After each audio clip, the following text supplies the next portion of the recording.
अस्सलामुअलैकुम dear students, जैसा कि पाकिस्तान पिनल कोड की लेक्चर सीरीज़ का आगाज़ हम बाकायदगी से कर चुके हैं और आज हम आगे बढ़ते हैं। तो उम्मीद है कि आप लोगों से कि आप लोग लाइक, सब्सक्राइब और कमेंट्स ज़रूर कर रहे होंगे।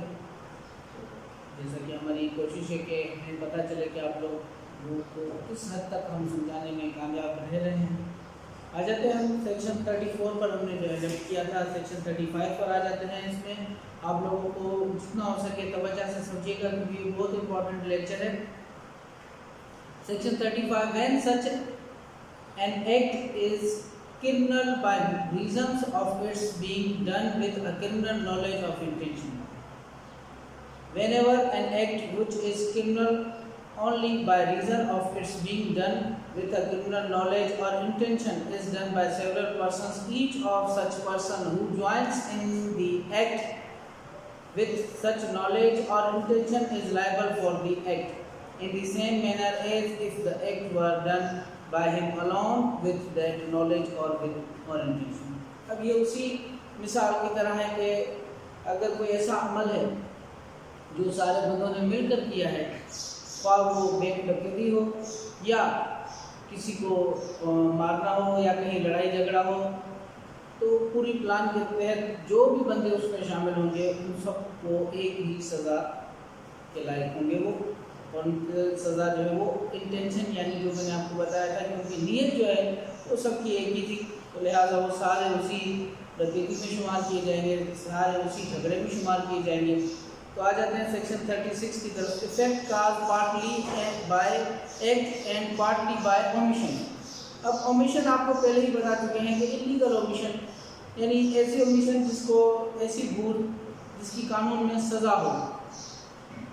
अब देखें, whenever the causing of a certain effect or an attempt to cause that effect by an act or by an omission is an offense, it is to be understood that the causing of that effect partly by an act and partly by an omission is the same offense. अब ये समझ लें कि partly जो है उनका act है और पार्टली जो है वो ओमिशन है, यानी पार्टली एक अमल है और आधा जो है वो एक किस्म की भूल है। तो अब ये समझ लें कि इसकी मैं इलस्ट्रेशन में आप लोगों को एक मिसाल देता हूँ जिसमें आप लोगों के लिए क्लियर हो जाएगा। ए इंटेंशनली काज ज़ेड्स death partly by illegally omitting to give Z food and partly by beating Z. A has committed murder. अब इसमें क्लियर बात यह है कि ए ने जो है इंटेंशनली ज़ेड को जो है मारने की नीयत से उसे खुराक नहीं दी और बाकी उसे मारा भी सही। तो अब कुछ मार से और कुछ खुराक न देने की वजह से जो उसकी मौत हुई, तो ये समझ लें कि वो पार्टली जो है वो उसका एक्ट था और पार्टली जो है वो उसकी ओमिशन जो यानी वो उसे देना भूल गया या उसने इलीगली भूल की, उसे खाना नहीं दिया, खुराक नहीं दिया, फूड प्रोवाइड नहीं किया। तो ये समझ लें कि इसमें भी वो पार्टली एक्ट है, पार्टली ओमिशन है, दोनों एक ही यानी इसमें ज़मरे में आते हैं, यानी ये एक किस्म का उससे गुनाह सरसर हो गया। आते हैं सेक्शन 37 की तरफ।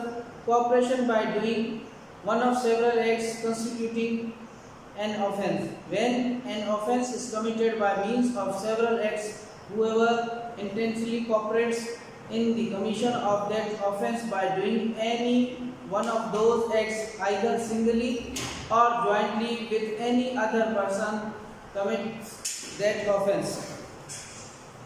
Illustration में आ जाते हैं। A and B agree to murder Z by several and at different times giving him small doses of poison. अभी समझ लें कि ए और बी जो है वो एग्री हुए जेड को जो है कि मौत पर, और उसके ज़रिए उन्होंने क्या किया, उसे खाने में पॉइजन जो है वो देते रहे और इस तरह वो पॉइजन के स्लो डोजेस से जो है लेता रहता, आखिर वो मर जाता है। तो इसमें ये बोथ जो है ए और बी जो है ये दोनों मर्डर में शामिल हैं। इसी तरह ए और बी जॉइंटली जेलर्स हैं और उसमें जो है ये समझ लें कि जेड जो है वो एक कैदी है। अब उसमें क्या होता है कि अब ये दोनों जो है उसे दोनों की ड्यूटी है अगर 6-6 घंटे, और दोनों ने जो है उसे खाना देना भूल गए हैं, 6 घंटे उसने भी नहीं दिया, 6 घंटे उसने भी नहीं दिया, और उसके बाद जो है वो खाने की वजूहत से मरता है, जो इलीगल ओमिशन है, अगर मरता है तो इसमें जो है वो दोनों जो है उस ऑफेंस में आ जाएंगे कि ये दोनों जो हैं ये बंदे इस ऑफेंस में आ रहे हैं। तो जो दोनों की ड्यूटी थी और ड्यूटी बाउंड थे, तो इलीगल ऑमिशन में दोनों शुमार होंगे और दोनों की डेथ का जो है रीज़न जो है वो इन दोनों के ऊपर ही आ जाएंगे। अब इस तरह एक दूसरी मिसाल है जो काफ़ी इंटरेस्टिंग है। अब ये समझ लें ए यहाँ पर जेलर है और जेड जो है यहाँ पर प्रिजनर है यानी कैदी है। तो ए जो है इंटेंडिंग टू काज जेड्स death illegally omits to supply with food, अगर उसे वो खाने नहीं देता और उसका जो काज यानी उसकी जो सबब होता है, अगर वो सबब डेथ का हो रहा है तो ये समझ लें कि उसकी वजह से। लेकिन बातों का जिस तरह होता है कि अब ए ने जो है देना भूल गया और ए को जो है उसकी ड्यूटी से साइड कर दिया गया और उसकी जगह पर बी आया।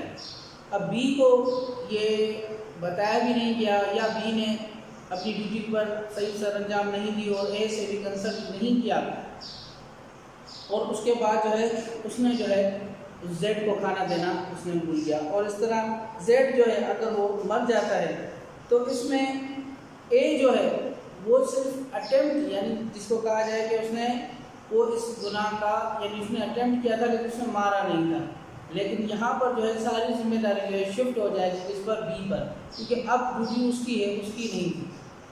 तो इस तरह इंशाल्लाह आप लोगों को उम्मीद है कि ये क्लियरली समझ में आया होगा। और आगे आ जाते हैं सेक्शन 38 की तरफ।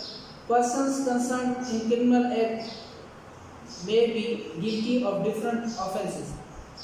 Where several persons are engaged or concerned in the commission of a criminal act, they may be guilty of different offences by means of that act. अब इसकी रजिस्ट्रेशन में आ जाता हूँ, मैं आपको क्लियर करता हूँ। A attacks Z under such circumstances of grave provocation that his killing of Z would be only culpable homicide not amounting to murder। अब उसका ये समझ लें कि ए जो है वो जेड के ऊपर जो है अटैक करता है तो उसको मारने की नीयत नहीं, लेकिन जहाँ पर बी जो है वो तो उससे एंगेज हो रहा है और उसकी नीयत यही है कि भाई वो उसे मारना चाह रहा है और उसे मार रहा है। तो ये ड्यूरिंग ट्रायल जो है क्लियर होती हैं चीज़ें, तो किसकी इंटेंशन क्या थी। लेकिन यहाँ पर ये आपको बताऊं कि persons concern in criminal act में be guilt of different offences, यानी अगर कोई बंदा किसी क्रिमिनल एक्ट में शामिल होता है, किसी एक्टिविटी में क्रिमिनल एक्टिविटी में शामिल है तो वहाँ पर वो उसकी बैड प्रेजेंस नज़र आ रही है, लेकिन उसका एक्ट देखा ज़रूर जाता है कि भाई उसकी इंटेंशन क्या थी, उसकी नीयत क्या थी, उसका एक्ट क्या था। तो इसी तरह अगर जो बंदे दूसरे जो होते हैं जिनके यानी सेवरली एक्ट के हवाले से, तो हर बंदे को उस एक्ट की जो है ऑफेंस की सज़ा ज़रूर दी जाती है। इसी तरह सेक्शन 39 पर आते हैं वॉलंटरली। अब वॉलंटरली क्या है? वॉलंटरली यानी एक समझ लें कि a person is said to cause an effect voluntarily when he cause it by means whereby he intended to cause it or by means which at the time of employing those means he knew or had reason to believe to be likely to cause it। इस session में भी आ जाते हैं voluntarily, यानी समझ लें कि अब उसने वो सारे बंदों ने मिलकर तो प्लान किया था, लेकिन एक बंदे ने वॉलंटरली भी कोई उसमें अमल किया है। जिस तरह कि अगर उसने किसी की मदद की है, किसी डकैती में या किसी में उसने अगर किसी घर को आग लगाई है और उस घर में कोई बंदा मर जाता है, अगर इसे इंटेंशन यानी इसे पता था कि बंदा उस घर में मौजूद है और उसे आग लगा रहा है और वो मर रहा है, तो ये समझ लें कि ये इसका एक्ट जो है वॉलंटरली काज किया जाएगा कि इसने बजाते खुद जो है एक बंदे की जान ली, तो ये वॉलंटरली काज होगी। अगर उसे मालूम नहीं था तो ये समझ लें कि उसके लिए जो है वो सॉरी वो कर सकता है कि भाई उसे पता नहीं था, क्योंकि मैं इसकी रजिस्ट्रेशन क्लियर कर देता हूँ, आप लोगों को ज़्यादा क्लियर हो जाएगी। रजिस्ट्रेशन है A sets fire by night to an inhabitant house in a large town for the purpose of facilitating robbery and thus causes the death of a person. Here A may not have intended to cause death and may even be sorry that death has been caused by his act. Yet if he knew that he was likely to cause death, he has caused death voluntarily. अब उसे मालूम हो गया लेकिन उससे अभी वो बंदा जो है वो मर चुका है, तो यानी ये समझ लेंगे उसका वॉलंटरली यानी उसका बजाते खुद का जो है अमल था जो उसने उधर किया, तो उसके लिए वो सजावार है। तो मिलते हैं नेक्स्ट लेक्चर में, तब तक के लिए दुआ में याद रखिएगा। अल्लाह।